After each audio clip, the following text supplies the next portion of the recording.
This top 10 list contains elements that are not suitable for people under the age of 14. Viewer discretion is advised. Also, I do not own any of the songs in this video. All rights go to their respective copyright holders.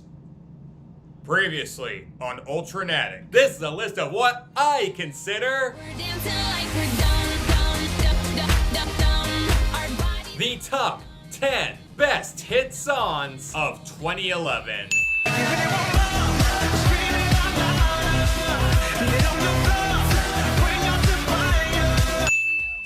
I'm only getting older, somebody should have told you I'm on one, yeah, fuck it, I'm on one. Let's fly,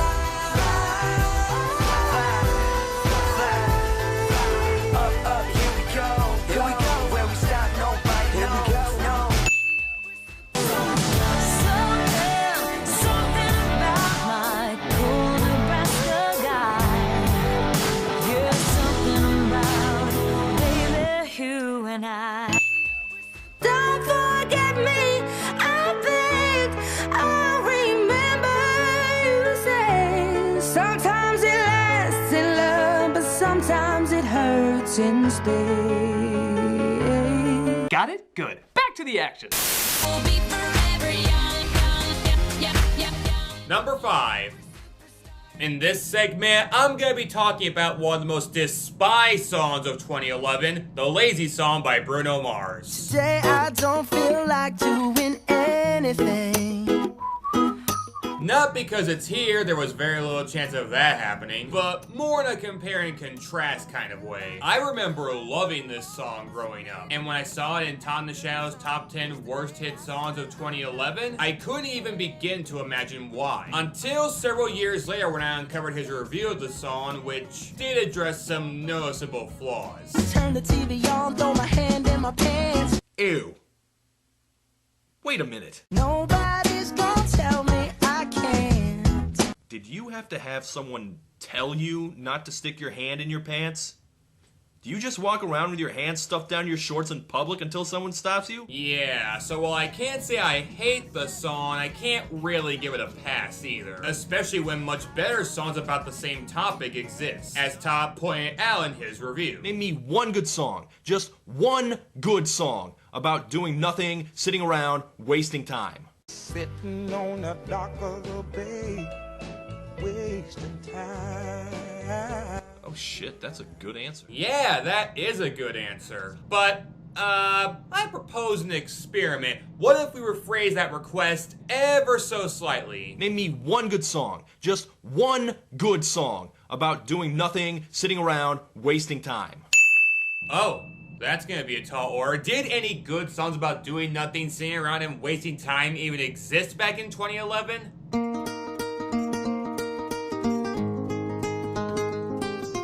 You bet your ass they did. Now I'm knee deep in the water somewhere. Got the blue sky breeze blowing wind through my hair. Only worry in the world is the tide gonna reach my chair. Now, if you could ignore the incredibly distracting music video,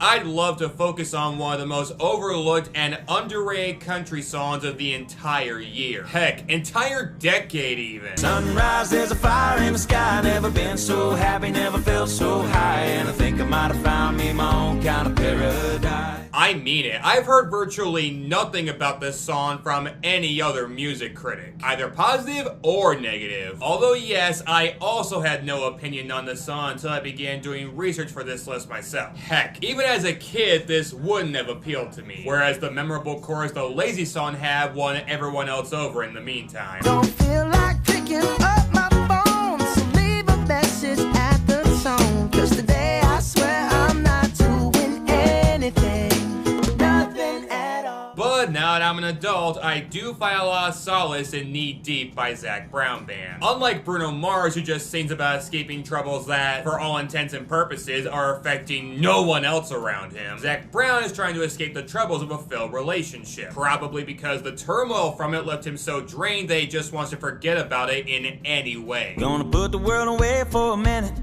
pretend I don't live in it. Sunshine gonna wash my blues away. had sweet love, but I lost it. She got too close, so I fought it. Now I'm lost in the world, trying to find me a better way. It kind of reminds me of Alan Jackson's It's 5 O'Clock Somewhere. Getting paid by the hour and older by the minute. My boss just pushed me over the limit. Which is more about escaping how awful your job is, but they both tackle the theme of saying F all to your problems, even if you'll still have to deal with them after the fact. Oh, and they also both had Jimmy Buffett on them. Oh, there's something tall and strong, make it a hurricane before I go insane. Yeah, can't ignore that comparison. But whereas Buffett was just a guest appearance in the Alan Jackson song, though a very delightful one at that, Jimmy actually takes up a whole nother verse in Knee Deep, which does in fact include details of getting away from all people, not just whoever was involved in this relationship. Wrote a note, said be back in a minute. Bought a boat and I sailed off in it. Don't think anybody's gonna miss me anyway. Mind on a permanent vacation. The ocean is my only medication. Wishing my condition ain't ever gonna go away. And he just sounds so relaxed too, like the tranquility has completely set in. This champagne shore washing over me. It's a sweet, sweet life, living by the salty sea. Heck, even in the bridge, these guys acknowledge that this situation could happen to anyone. One day you could be as lost as me. Change your geography, maybe you might be.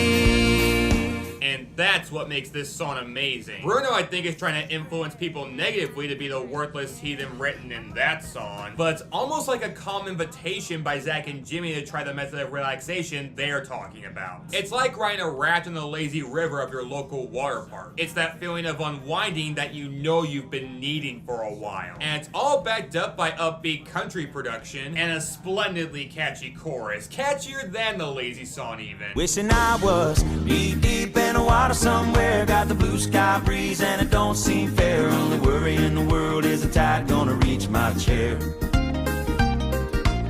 So why doesn't this song get more love? I mean, sure, it's not a masterpiece like You and I or someone like you, but it's not supposed to be. It's just meant to be a glimpse into the baked out mind of someone who's gone through a lot and just needs a break. And whether you've dealt with a tough relationship or not, everyone can relate to that. Whether toiling over homework and tests in school, or working a 9-to-5 job with an awful boss and shitty customers, we all need some form of relaxation. And even if 2011 was the party year for pop music, you'll eventually feel a need to ease your worries in a different way that requires less energy in the long run. And Zac Brown Band and Jimmy Buffett emulate that so well that I feel like I've taken 100 vacations every time I listen to this song. My God, this song is making me realize that I've also Never been so happy, never felt so high. and it led me to my own kind of paradise.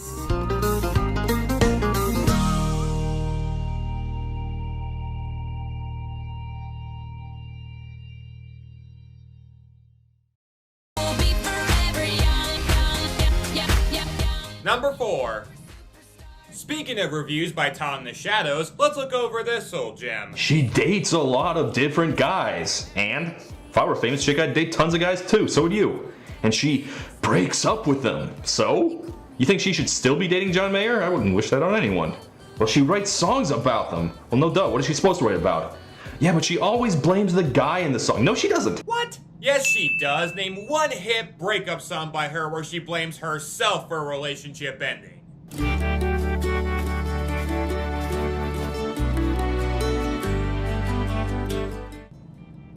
Don't I feel like the fucking asshole? So this is me swallowing my pride, standing in front of you, saying I'm sorry for that night. And I go back to December all the time. Well, this is a first for Taylor, or at least at the time it was, her apologizing to a guy in a song. And no, I'm not calling it a first, she is. Which shows that even she knew she had room for self-critique as far back as 2011, as she released a breakup country ballad addressed to her ex-boyfriend and fellow Taylor, Jacob from Twilight, aka Taylor Lautner. And even he confirmed this song was about him. Wow, it's really weird seeing this much maturity by both the guy who played Youngblood and Danny Phantom. Fall back, me hearties! We got what's the word? Booty. Ha! You said booty. And the girl who envisioned one of her other romances to Romeo and Juliet. Romeo, I was a scarlet letter, and my daddy said stay away from Juliet. Which, Taylor does know how that story ended, right?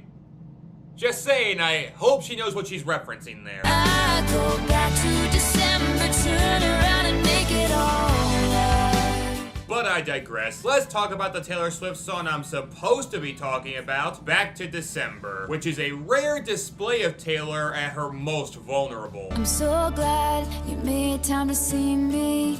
How's life? Tell me, how's your family? I mean, Adele was at her most vulnerable too, but even then, she put a bit of blame on the guy. I'm not calling that bad, if anything, it adds more detail to the story. But there's just something admirable about Taylor only giving her side of the story here, but bearing every mistake she made there without a single blemish. Cause the last time you saw me, it's still burned in the back of your mind. You gave me roses, and I left them there to die.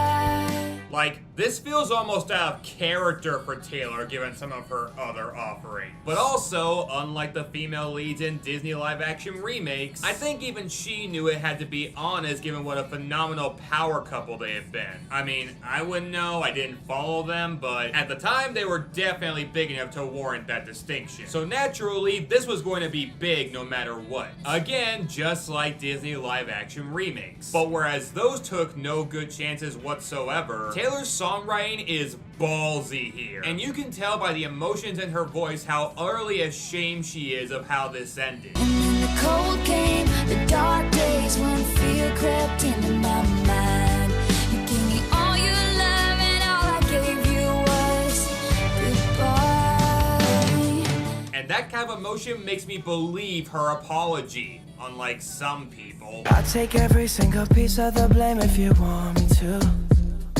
But you know that there is no innocent one in this game for two. Not gonna lie, I'd love for those two to hook up just to see the tumultuous implosion it would lead to. It ain't gonna happen though. These days I haven't been sleeping, staying up, playing back myself, leaving when your birthday passed and I didn't call. We even have snow. I have no idea how that's possible. And I think about summer, all the beautiful times I watched you laughing from the passenger side and realized I loved you in the fall. For whatever reason, that is my favorite lyric in this song, even though it really should get on my nerves. Her rhyme scheme has both of her one-syllable words stretched out where a 3 or 4-syllable word could easily fit. But then I realized not only does that rhyme scheme pack a mean punch given her word choices, but I think the idea is for her to have come to the realization of how much she fudged this whole affair up in her own time. I'd go back in time and change it, but I can't. So if the chain is on your door, I understand. It's like watching Peridot from Steven Universe go from bad to good. The transition is so effective that it almost feels alien, no pun intended, that she was ever bad in the first place. Because Taylor Swift wasn't bad in the first place, not by default anyways. For all the faults she has in her music, she's always displayed a large amount of talent vocally and lyrically, which has thankfully regained the acclaim it originally got in her heyday. It turns out freedom ain't nothing but missing you. Wishing I'd realized what I had when you were mine. What else can I say? It's one of the best hit songs of 2011 and Taylor Swift's best pure hit country song, no contest. And hey, after all is said and done, Taylor Swift was probably a better girlfriend than Bella Swan. I think even Shark Boy can attest to that.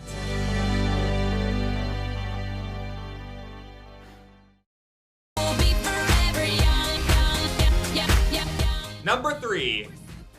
I again want to reiterate, I have no problem with sellout songs if they're good sellout songs. I will take corporate influence if it results in good music. Case in point.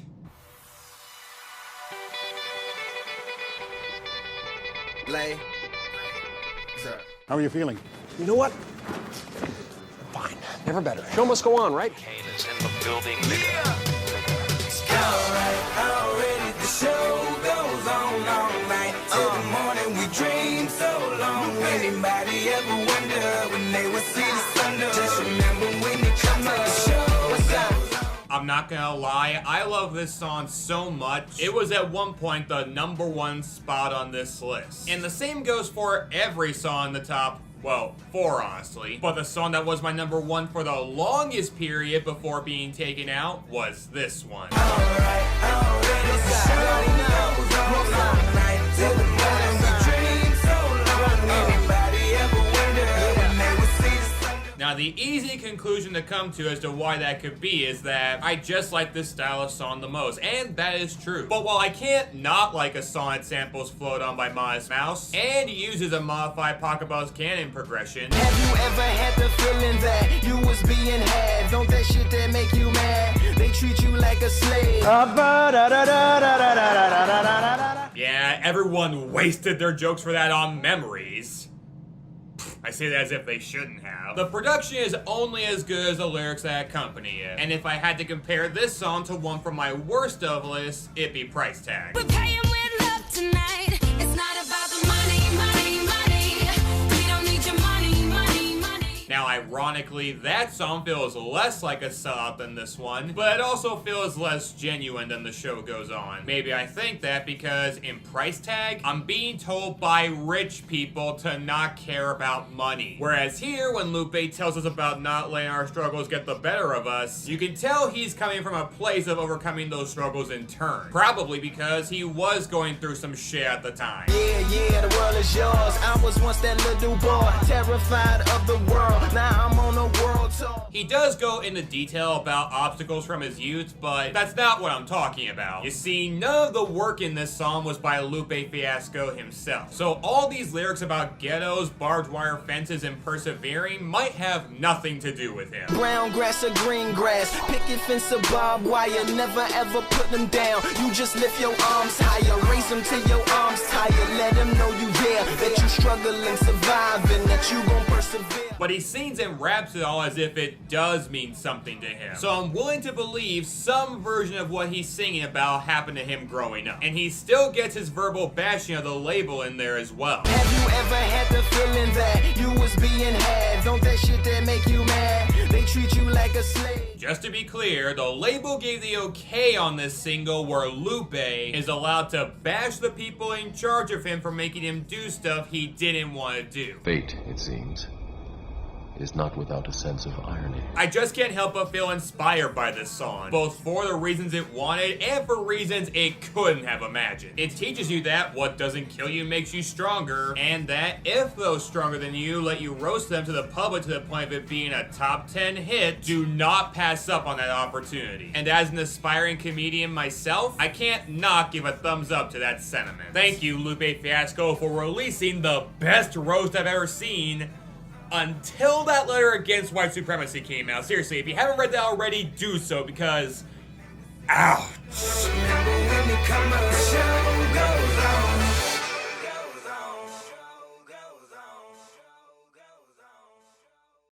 We'll be forever young, young. Number 2. Sing it with me, everybody. What you know about astronaut in the ocean when your brain goes numb? You can call that slow motion. Wait, where was I going with this? We could have had it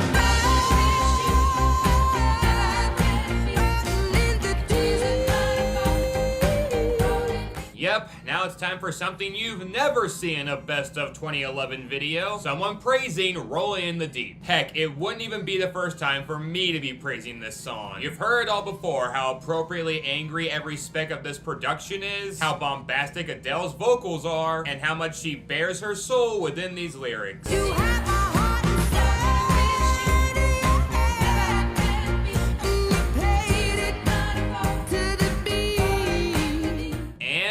yeah, that's about the gist of it. I'm not sure what else there is to say about this song. It seems like every single person who's ever heard it loves it. Actually, do they? I mean, I've never heard anybody negatively criticize this song, but then again, I've never bothered to look. I wonder.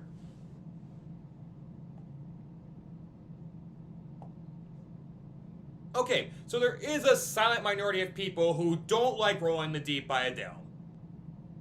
Would you like to hear why? See, I'll leave with every piece of you. Don't underestimate the things that I will do. Yeah, because every positive thing about this song has been addressed, let's go over what some people don't like about this song. And before anybody goes crazy, there is nothing wrong with disliking Rolling in the Deep. Sometimes it just comes down to aesthetics, something which most people can't help. So I'm not referring to those criticisms, nor any revolving around overplay, because that shouldn't count, it's not fair to Adele. So with all that out of the way, what do some people have against this song? These are all direct quotes, by the way. I hate Adele. Overrated and annoying. I am not down with all those damn depressing songs. Oh, that is definitely a 2011 quote, because if this is too depressing for you, Throw your soul through every open door. Count your blessings to find what you look for. then you're gonna have a great time with music 5 years down the line. We could have had it all. Okay, to that commenter's credit, upbeat is probably not the best word to describe this song. And you can make angry songs sound upbeat. Well, good for you, you look happy and healthy, nothing if you ever cared to ask. But I think doing so here would take away some of the emotion in this song, which I would argue is the glue holding every other strong element together. Not that I have anything against the vocals, lyrics, or production, but the next commenter did. Her voice is easily duplicated, her lyrics are plain and pedantic, and the musicianship is average at best. Okay, I can't deny that first one. I've seen enough AGT contestants who sound bizarrely like Adele. See how I'll leave with every piece of you. Don't underestimate the things that I will do. But if you think the world needs fewer people who sound like her, then your prerogative. Me personally, I love that idea. But as for the musicianship being average at best, The scars of your love remind me of us. They keep me thinking that we almost had it all. yeah, this music is about as average as Larry Hemsworth. Still can't believe she wants to marry me. A dumb old pediatric surgeon who barely has an 8-pack. Do you know what you look like? Is he ashamed at having a perfect jawline and 0% body fat? And then we have the lyrics being plodding and pedantic, meaning slow moving and unexciting. Baby, I have no story to be told, but I've heard one on you, and I'm gonna make your head burn. And excessively concerned with minor details. You mean like this? Pull the sheets right off the corner of the mattress that you stole from your roommate back in Boulder. Do I need to know that there's a mattress? Yeah, that's pretty important. But I don't need to know where she got the mattress. I don't need to know who she got the mattress from.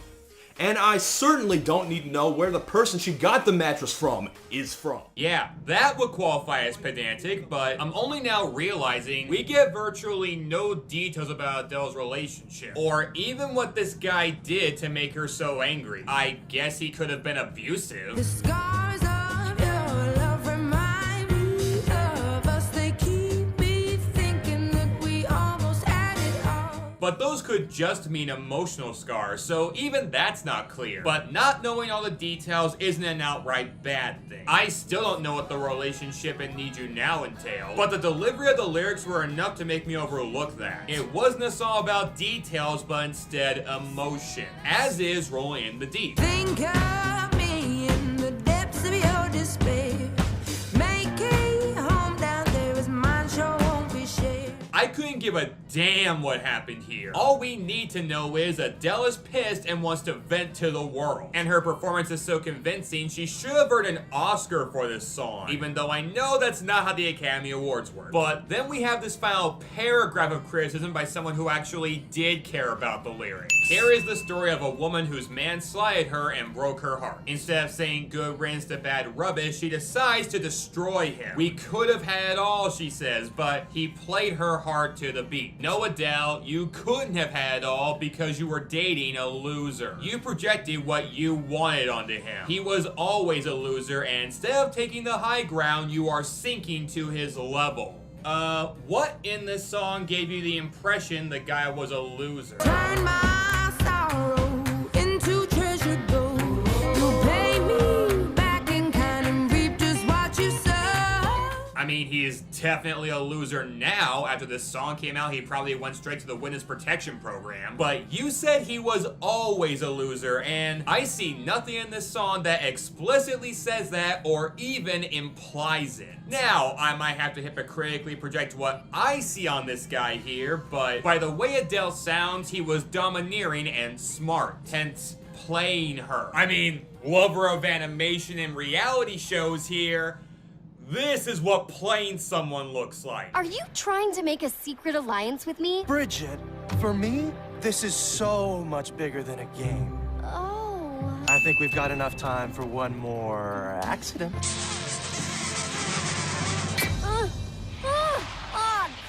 Yeah, and playing someone usually implies winning against them. So for some time, whoever Adele was dating did play her successfully, whatever that entailed. And while you'd think that'd make Adele seem weaker, We could have had it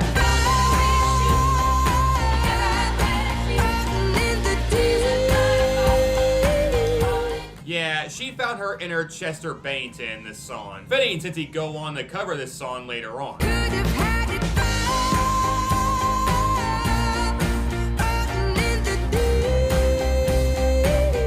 So there you have it. That's what the people who don't like Rolling in the Deep have to say. And again, as much as I make fun of those opinions and as much as I don't agree with them overall, my goal isn't to change them. If there's anyone out there who doesn't like this song, great. You should be allowed to. But the truth is, several people do like this song. Hell, most of them love it. And while I often go against the majority with my negative opinions, I have to go with the majority on this positive one. I can't help it. Adele had my heart and soul in her hand, and you can finish the rest.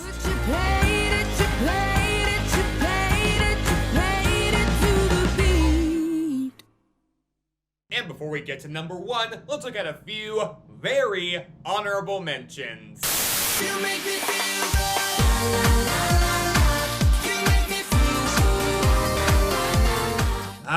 the, as of this video, last hit single by Hit A's cartoon-style band Cobra Starship, as well as the last time Steve Mac would have a truly amazing hit. Until Permission to Dance, of course.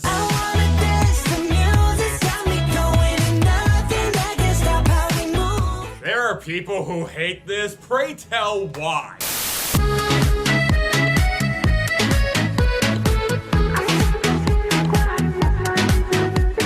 This hit song with an accordion in it is even better than Come With Me Now by Congos. Maybe it's the nostalgia for the Eurodance era of music, but this song really does take me to a whole nother place in my mind.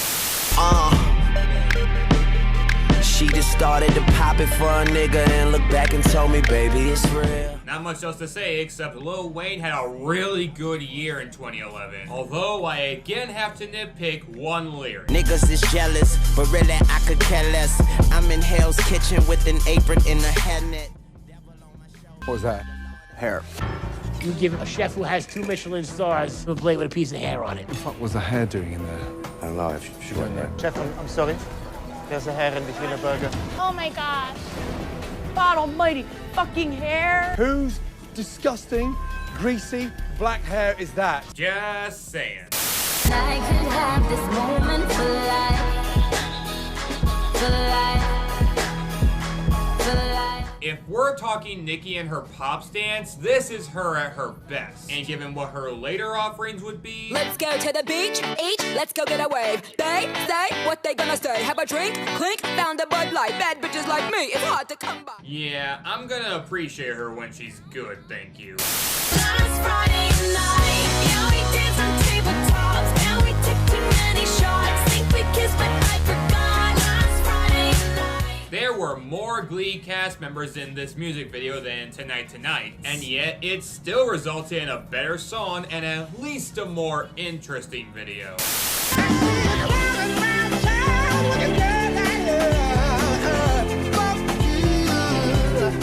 As I said in my Total Drama reviews, when used sparingly, swearing is f***ing hilarious. ¡Qué idiotas! ¡Incompetentes! And now, for a 1-2 punch of crazy, the next two songs were nearly in my top 10.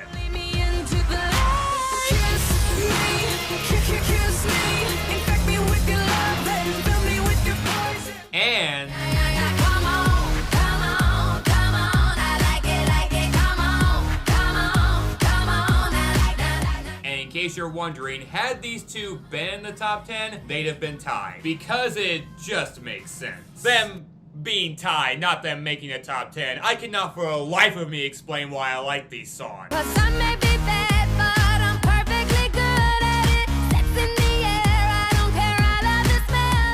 I guess I'll try to explain it in my hot takes video, but for now, I'm gonna order myself a straitjacket. We all know I could use one.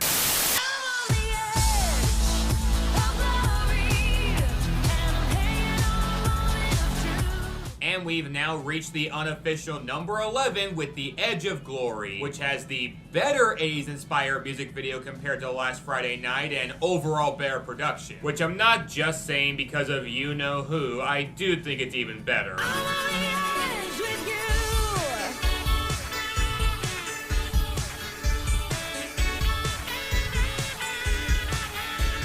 It's production like this that almost makes me wish I made top 11s, but I'm not this guy. So I had to keep it off in lieu of a top 10, especially my number 1 spot. And which song made the number 1 spot? Let's find out. Tonight we're going hard, just like the world is hard. And the number 1 best hit song of 2011 is... Back in 2017, Green Light by Lorde came out. I waited for it, that green light. Just on the aisle, come get my things, but I can't let go. It received widespread acclaim by most music critics, and even made the top of Todd in the Shadow's best hit songs of 2017. And I'm gonna be honest, I didn't get it. Oh, I didn't hate the song by any stretch, but if you were to ask me back then what tier I put this song in, no joke, the med tier. I had no opinion on this song either way. I guess I had respect for it, but it just wasn't clicking for me like it was for so many others. Flash forward a few years later when I began watching a recently completed show called The Good Place. And without spoiling too much, it's a show about people who die and go to this utopian afterlife, but things go wrong and, as Sapphire would put it, hijinks will ensue.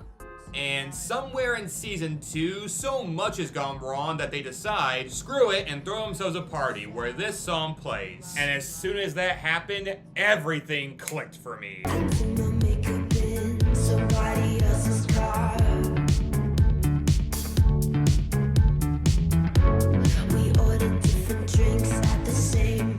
I got the appeal of the song and what atmosphere it was trying to emulate. And understanding the love for it resulted in said love rubbing off on me too. So yes, because of just the right usage in the right place, I now consider Green Light to be just as good as everyone says it is. Why am I bringing this up? Well, because the number 1 spot on this list followed a similar trajectory for me.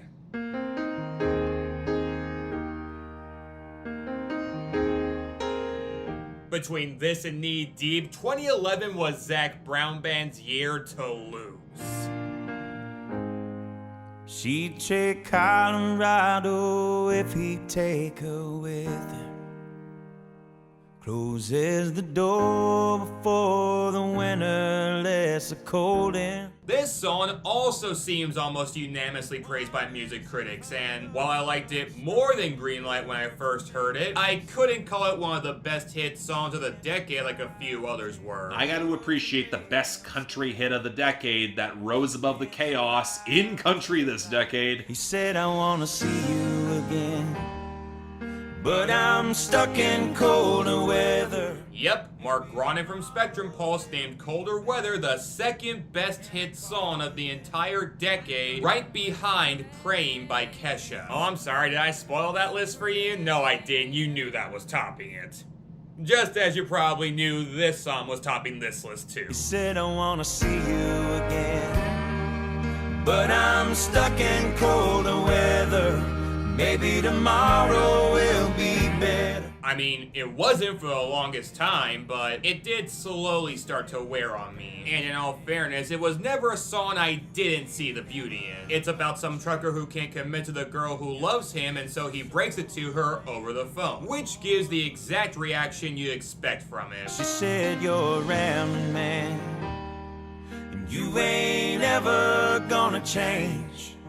You got a gypsy soul to blame, and you were born for leaving. This scenario does hit hard for most people for very understandable reasons, but it still hadn't resonated with me. I thought the orchestration was kind of obvious, heck it has violins at the end, and the chorus not especially memorable. So when did it click for me? Well, naturally it was when I was re-watching some clips from one of my favorite cartoons. And not just any cartoon, but one of the saddest and most depressing cartoons of all time. Good guess, but no. It was actually BoJack Horseman, specifically this subplot from season 2, where Diane goes to Cordovia to get away, but then returns to Hollywood without informing her husband, Mr. Peanut Butter, and instead crashes at BoJack's place. And in the finale, Mr. Peanut Butter finds out and hands down the ouchiest way possible and gives her a call to patch things up. I know you're doing important work, and it's a long way to travel, but I need you here, and I think you should come home. Is that really what you want? Of course it is. I love you. I love you too, Diane. Now, that's a nice heartwarming ending to what should be an awful storyline just given the circumstances. But then I put this song in place of that scene, and the tragedy of this entire affair suddenly hit me like a Mack truck. Because in the story, you'd think the sad ending would go to Mr. Peanut Butter, but it actually flips to Diane, because she now has to face the responsibility of this choice with a lot of self-inflicted guilt to add on. Wonders if her love is strong enough to make him stay. She's answered by the taillights shining through the window pane. Hello? He said, I wanna see you again, but I'm stuck in colder weather. Maybe tomorrow will be better. Can I call you then? Same thing in colder weather, because as heartbroken as the SO is in that song, she's clearly not hurting the worst in the song. At a truck stop diner just outside of Lincoln. The night is black as the coffee he was drinking, and in the waitress' eyes he sees the same old light is shining. Thinks of Colorado and the girl he left behind him. Maybe that was supposed to be how things went, but instead we get a deeper dive into the trucker's POV and see how far his issues with commitment go. Well, it's a winding road when you're in the lost and found. You're a lover, I'm a runner, and we go round and round. And I love you, but I leave you. I don't want you, but I need you. You know it's you that calls me back here, baby. The plot of this song almost sounds like a generic rom-com, but the inflections from the singer bring it well above the levels of mediocrity to something almost Shakespearean. Especially when you get to the final verse, which, you know how I said the guy is hurting worse in this song than the girl is? You wanna know how far that limit is tested? When I close my eyes, I see you. No matter where I am, I can smell your perfume through these whispering pines. I'm with your ghost again. It's a shame about the weather, but I know soon we'll be together. And I can't wait till then. I can't wait till then.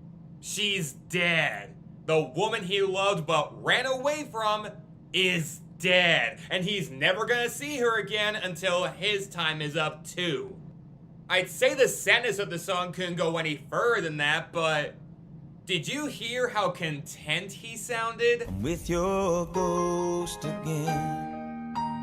It's a shame about the weather, but I know soon we'll be together. Like, I'm sure he's actually sad, but it kind of sounds like there's this happiness that he's been forced into with this conundrum, which normally I'd say makes for a terrible song, except the focus was always on the mindset of the trucker and why he couldn't be with this woman and what that meant for him. So what I take from it is that he feels he doesn't deserve happiness. I can't imagine why he'd think that, but I can imagine why other people would. We've all felt worthless at one point in our lives. Like we don't deserve anything we wish for, no matter how much we wish for it. She said you're a rambling man, and you ain't ever gonna change. You got a gypsy soul to blame, and you were born for leaving. Now, I can't emphasize enough that we all have our values as human beings, and that there is definitely some good in all of us. But as a dive into the psyche of someone who's likely driven by self-destructive behavior, the complexity from this song rang louder to me than an alarm clock at full blast. And when I say self-destructive, I don't mean physically. I legit don't think he'd go down that route. But I do mean emotionally. 'Cause I'm a rambling man. I ain't ever gonna change. Got a gypsy soul to blame, and I was born for leaving. And that relatability made the genius of this song crystal clear. Even the violins at the end, as cliched as they seem, feel appropriate for the subject matter. Not just because the relationship ended and the woman is dead, but because this guy makes Mike All I Know Are Sad Songs Posner look like Pharrell Happy Williams by comparison. And any song that warrants a comparison to I Took a Pill in Ibiza also warrants the title of what I consider the #1 best hit song of 2011.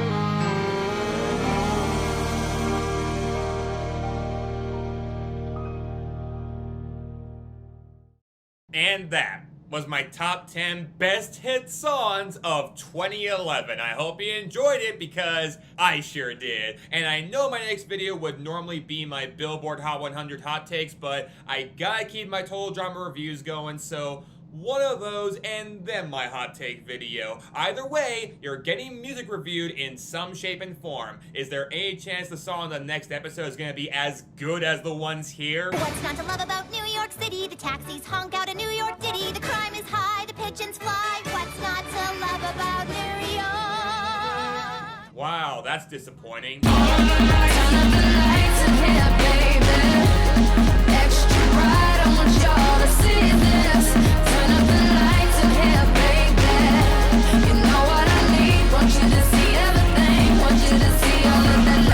Restraining order, can't see my daughter. Her mother, brother, grandmother hate me in that order.